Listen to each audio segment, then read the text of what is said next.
दशरथ का पुत्र राम अगर अयोध्या रहता तो केवल राम बन के रह जाता। जंगल जंगल जाकर लौटा तो मर्यादा पुरुषोत्तम भगवान राम था।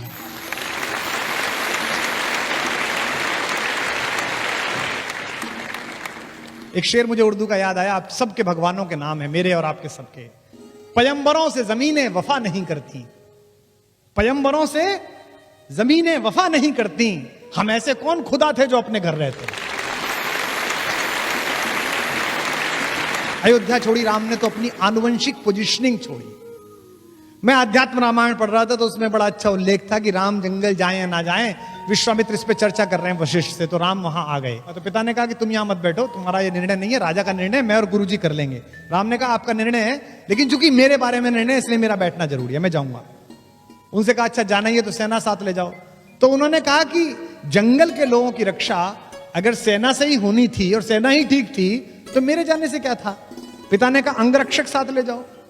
तो उन्होंने कहा कि अगर मुझे अपने अंगों की रक्षा करने की चिंता करनी पड़ी तो जिन्हें दूसरों को बचाने जा रहा हूं, दूसरों को रक्षा करने जाऊं, उन्हें क्या करके आऊंगा, उनसे क्या कह के आऊंगा। रास्ते में विश्वामित्र उनसे बात करते जाते हैं। विश्वामित्र कहते हैं लड़ोगे कैसे। तो उन्होंने कहा कौन लोग हैं, कैसे लोग हैं। तो विश्वामित्र ने कहा कि वो तो जंगली लोग हैं। तो बोले उनसे उनके साथ ही लड़ेंगे। बोले उन्हें कुछ नहीं आता है। तो विश्वामित्र ने कहा उन्हें कुछ तो आता होगा, क्या काम करते हैं। तो विश्वामित्र ने कहा उनमें से कुछ लोग तो लकड़ी का काम करते हैं, बांस का काम करते हैं। राम ने कहा हो गया काम, उनसे बांस के तीर बनवाएंगे, उनसे धनुष बनवाएंगे, हमारी आर्टिलरी तैयार हो रही है। और क्या करते हैं, बोले लोहार हैं, लोहे का काम करते हैं, भील हैं, बहुत अच्छे, उनसे भाला बनवाएंगे, तलवार बनवाएंगे, ढाल बनवाएंगे, आधा काम तैयार हो रहा है।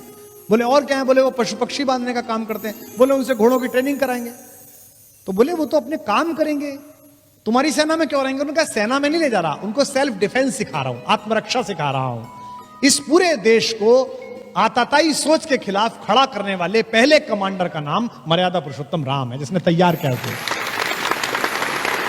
मित्र के साथ हो, भाई के साथ हो, अपनी पत्नी के साथ हो, पुत्र के साथ हो, आइडियल लाइफ स्ट्रक्चर कैसा खड़ा होना चाहिए वो राम का है।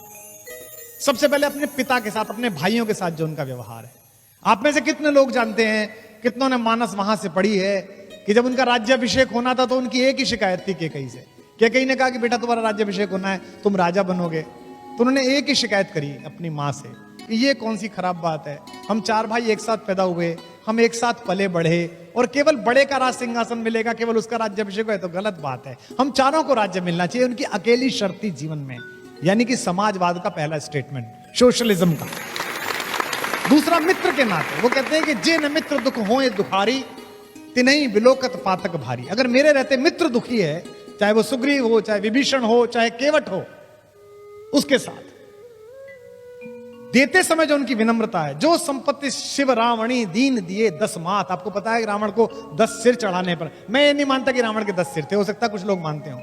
मुझे भी लोग कहते हैं कि साहब एक टाइम में 3 बुद्धि कैसे चलती हैं, चुटकुला भी याद आ जाता है, संस्मरण भी याद आ जाता है, कविता भी याद आ जाती है, यानी कि 3 तो अपने भी हो गए। तो वो ब्रह्मा के वंश में पैदा हुआ, पुलस्त मुनि के पुत्र विश्रवा का बेटा था। उसकी इंटेलिजेंसिया का जो क्वोशंट था वो 10 मस्तिष्क के बराबर था। वो इतना स्मार्ट और इतना ज्यादा इंटेलिजेंट था कि उसके पास 10 दिमागों के बराबर दिमाग था। तो कहानी चल गई कि भाई 10 सिर हैं उसके। ये सिर्फ मुहावरे हैं जिनको कालांतर में हमारी धार्मिक परंपरा ने सत्य सिद्ध कर दिया।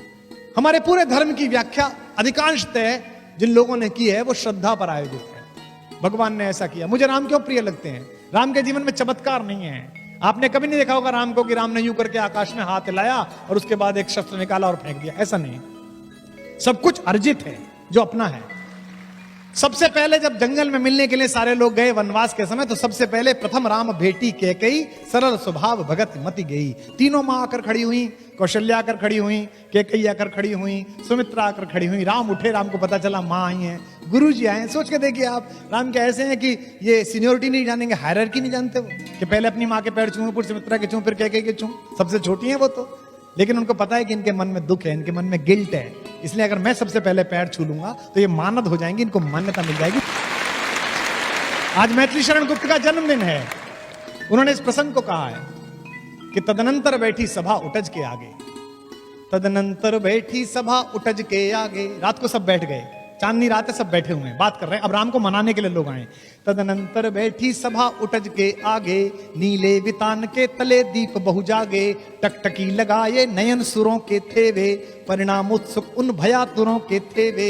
उत्फुल्ल करौंदी कुंज वायु बह बह कर, करती थी सबको पुलक पूर्ण मह मह कर। वह चंद्रलोक था कहाँ चांदनी वैसी, प्रभु बोले गिरा गंभीर गूढ़ निधि जैसी। अब भगवान बोले, सामने भरत बैठा है, उससे बोले, हे भरत भद्र अब कहो अभीप्सित अपना।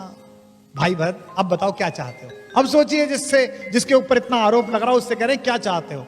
हे भरत भद्र अब कहो अभीप्सित अपना, सब सजग हो गए भंग हुआ जो सपना। भरत ने क्या कहा, हे आर्य रहा क्या भरत अभीप्सित अब भी मुझे कुछ चाहिए। मिल गया अकंटक राज्य उसे जब तब भी, पाया तुमने तरुतले अरण्य बसेरा। तुम जंगल में बैठे हो, भाभी के पैर में कांटे हैं, तुमको खाने को नहीं मिल रहा, मैं महल में बैठा हूं, इसी के दिन के लिए तो आया हूं। इसीलिए राम की कथा त्याग की सबसे बड़ी कथा है। राम के नाम पर दुकान चलाने वाले लोगों को समझना चाहिए कि दुनिया में ऐसा उदाहरण कभी नहीं हुआ जहां एक सिंहासन दो भाइयों के बीच 14 साल फुटबॉल की तरह चलता रहा।